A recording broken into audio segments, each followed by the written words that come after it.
All right, now we're going to talk a little bit about the structure of atoms. If we look at the picture on the right here, we can see that we've got a pencil with what we know is lead. It's not really lead, it's graphite. And graphite is a pure form of carbon. So graphite only contains the element carbon and carbon atoms. Okay, so we can see the macroscopic piece of lead. We can see it. On the right hand side is this image taken by a scanning tunneling microscope or an atomic force microscope, where each of these mounds here is a single atom of carbon. Okay, so this is basically a false color picture of graphite, where we get these images of each of the carbon atoms. Okay, carbon atoms are not that color. Carbon atoms are too small to be colored. What we want to know here is that atoms are going to be the smallest pieces of elements. Okay, so for example, the element carbon is going to be composed of these atoms of carbon. Okay, at one point in time, it was believed that atoms were the smallest things possible. We're going to see that's not the case anymore. But at one point, we believed that if we kept chopping things up, the smallest thing we would get is an atom, and it couldn't be chopped up anymore. All right. On the bottom left here are kind of the structures of two pure forms of carbon. Over here is graphite, which is what we're seeing in the pencil. And each of the black dots is carbon, a carbon atom. Okay. Notice that in graphite that each of the carbon atoms is bonded to 3 other carbon atoms, the lines showing the bonds. So if I take this carbon atom here, it's bonded to 3 other carbon atoms, and that's the case for all of them. The ones on the edge, they're just edge because that's where we decided to stop the image, but that would go on in both directions. Okay, the other thing to notice about graphite is it kind of comes in sheets, and they kind of layer on top of each other, and they come off pretty easily, which is why we use it for writing, because as they come off, they write down on a piece of paper. Okay, on the left here is another form of carbon, except this is diamond. Okay, diamond is also pure carbon, except it has a different structure. Right? In this case, you can see each carbon atom is bonded to 4 other carbon atoms, which makes diamond a lot stronger than graphite. Right? Diamond's one of the strongest things we know.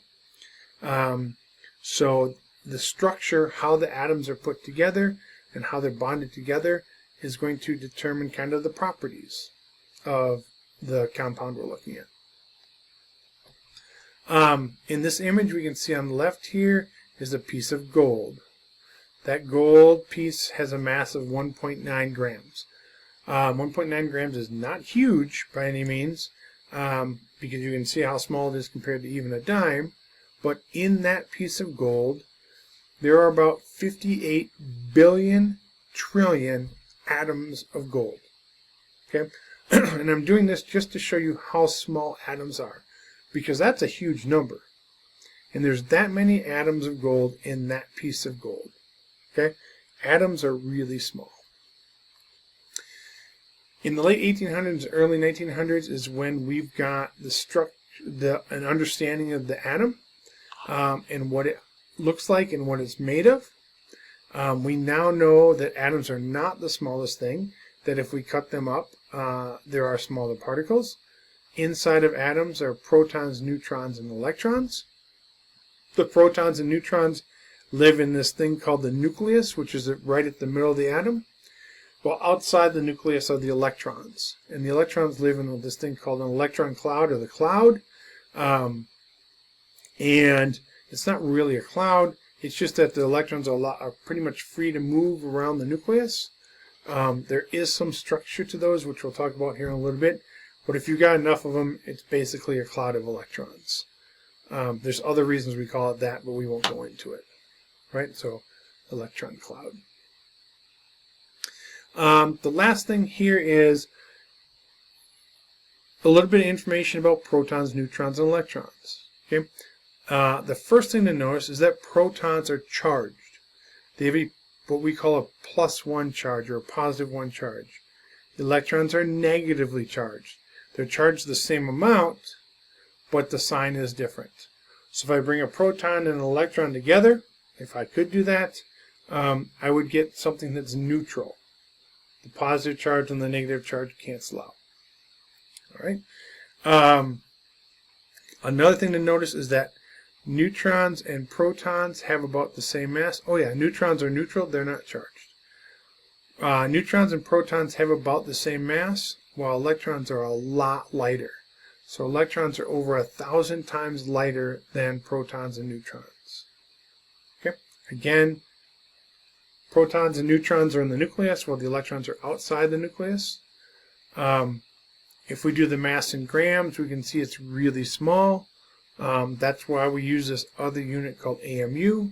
When we're talking about single atoms or single molecules, we can use AMUs because AMU is a really, really, really small unit of mass. The definition of an AMU is 1.66 times 10 to the negative 4 grams. So you can see an AMU is really small. 10 to the negative 24 is a really small number. There are going to be abbreviations for atomic mass units. AMU is one, except that currently has changed to simply BU. And if you're talking about proteins or anything like that, larger molecules, we tend to use Daltons, even though it's the same thing.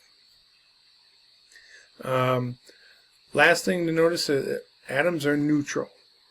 So if I have an atom of gold, it's going to be neutral.